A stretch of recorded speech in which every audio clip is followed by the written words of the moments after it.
Isang pinagpalang araw na naman mga kagaya. So yung ipapakita ko sa episode na to ay ang ating tanim na celery dito sa ating flood and drain setup. Ayan. So kung subscriber ko kayo o follower ko kayo, napanood nyo na po yung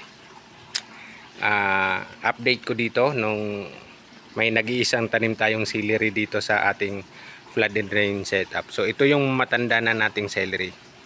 So ito yung unang na-upload ko tungkol sa ating celery dito sa flood and drain.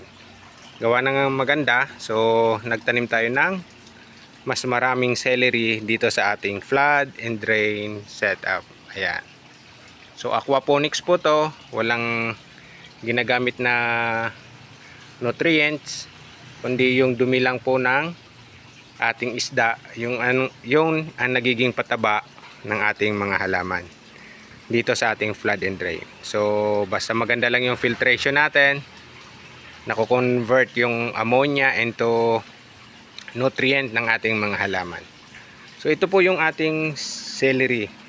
Kaya nang nabanggit ko, ito yung pinakamatanda nating celery. Ayan, tingnan nyo, talagang matanda na kahit sa puno. Ayan, ito po pwede itong gawing mga pantanim, yung mga nagiging suloy dito sa kanyang puno. Pero papalitan ko na po kasi makikita nyo yung yung stalks nya hindi kagaya nitong mga bago. Ayan, na healthy. Ayan. So naisipan natin magtanim ng celery dito sa ating aquaponics para sa personal consumption natin kasi masarap to, lalo na ginagamit namin to pansahog sa pansit, and gagawa rin tayo ng juice para dito kasi karamihan ng mga customer ko tinatanong ko kung bakit sila bumibili ng celery ay dahil daw ginagawa nilang juice. Then nagtanong tayo sa palengke, halos yung isang ganito lang po, isang stocks na yan ay halagang 20 pesos. So ako nagbebenta celery in a cup, mas tuwan-tuwa yung mga customer kasi nga nakikita nilang buhay, and pwede nilang kunin lang yung mga stocks na yan, dahon, tapos pwede pa nilang itanim. So ito yung ating celery dito sa flood and drain setup natin. Ayan, ang tataba. Titingnan nyo, ayan, tingnan nyo yung ugat nya. Ayan, ang ganda. Ayan, so far ang ganda ng ating celery dito. Ayan, kung makikita nyo ang tataba ng stalks nya. Ayan, green na green yung dahon. Ayan, lalo na tong isa, ang yabong, sobrang laki. Ayan, nakakatuwa. Ayan, bukod sa celery, ito yung pinaka mother plant natin ng mga strawberry, yung kaka-upload ko lang sa video natin. So ito naman sabi kong i-upload kong celery natin. Ayan, ang gaganda. Pure aquaponics lang po to mga kagaya. Ayan,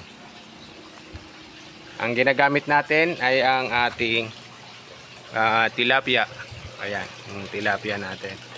So yung tubig nito ay connected galing sa ating filtration. Ayan, so makikita nyo, ito yung supply ng tubig. Ayan, yan yung supply. Ito pong pipe na yan ay galing dun pababa, nandun yung filtration natin. So tapos nandun din yung pump, dadalhin ng pump dito. Ayan, papasok dyan sa tubo. Ayan, papasok dyan sa tubo na connected. Ayan yung tubo, tapos nandyan yung tubig. Ayan,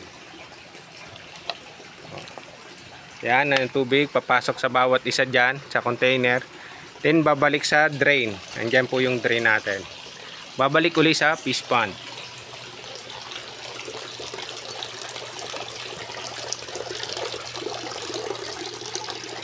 So yan po yung drain natin. Ayan. Balik ulit sa ating fish pond. Higupin ulit ng filter. Yung nakakabit dyan. Ikot-ikot lang. So nag-circulate lang yung tubig natin dito. Pabalik-balik, paikot-ikot. Kaya nakakatipid tayo sa tubig. And nakakatipid din tayo sa nutrient. So hindi na tayo rin nagdidilig. Kasi kusa na yung system natin yung nagdidilig sa ating halaman. Ayan. Kung gusto nyo pong gayahin to, na-upload ko na rin po sa aming YouTube channel yan. Kung paano ko ginawa yung construction nito. So tingnan nyo na lang mga kagaya. Ayan, nakakatuwa lang na ang lulusog ng ating tanim dito sa ating aquaponics setup. Flood and drain setup sa ating aquaponics. Ayan. So marami rin tayong tanim na celery sa ating hydroponics na binebenta natin per cup. So ito sobra-sobra na sa amin to. Ayan. Pwede nga rin ibenta to pagka may gustong yung dahon lang ang kailangan ng celery. So may bebenta rin yan. Ayan, pukunti lang yung ginastos ko dito mga kagaya. Gawa ng itong Wilkins na ginamit dito is binigay lang sa atin. So ang nagastos ko lang dito is bali yung PVC. Ayan, tapos itong bakal na patungan. Ayan, so matagal na rin to. Ang tagal na nating pinagtataniman to. Nakapagtanim ako dito ng kamatis, talong, pipino. Ayan. So ang daming naipunlan na rito ngayon. Ngayon naman ang tanim natin ay celery. And then pwede rin ibenta. So gusto ko kasi i-try maggawa ng juice dito sa ating celery. Kasi karamihan ng bumibili nga ng ating customer ay ginagawa nilang juice. Ayan. So kayo mga kagaya, bukod dun sa sinasahog sa pansit at ginagawang juice, ano pang ginagawa nyo sa celery? Pa-comment na lang sa baba. Ayan. Kung gusto nyo rin matutunan yung ganitong uri ng pagtatanim, balikan nyo na lang yung kung paano ko ginawa to. Naka-upload po sa YouTube namin. Ayan. Kung may mga katanungan din po kayo tungkol sa aquaponics, mag-message po kayo dito sa baba sa comment section, or kaya i-message nyo po kami sa aming FB page at Ning's Leafy Greens. So sasagot po ako doon sa maabot ng aking makakaya. Hindi po ako expert sa aquaponics, pero matagal na rin po ako nag-aquaponics, so marami na akong experience. Talagang gumaganda yung halaman natin dito. Ayan. So ang ganda na ng resulta ng halaman na nakatanim sa atin aquaponics. So ito ay ating aquaponics dito. Meron din po akong aquaponics doon sa may gilid ng pader natin. Ang ginamit ko naman doon ay ang ating mga Midas cichlid. Dito ang ginamit nating isda ay tilapia. So konting update lang para dito sa ating celery na nakatanim sa ating flood and drain setup. Ayan, gayahin nyo na lang mga kagaya. Maraming salamat sa inyong panonood. Hanggang sa muli.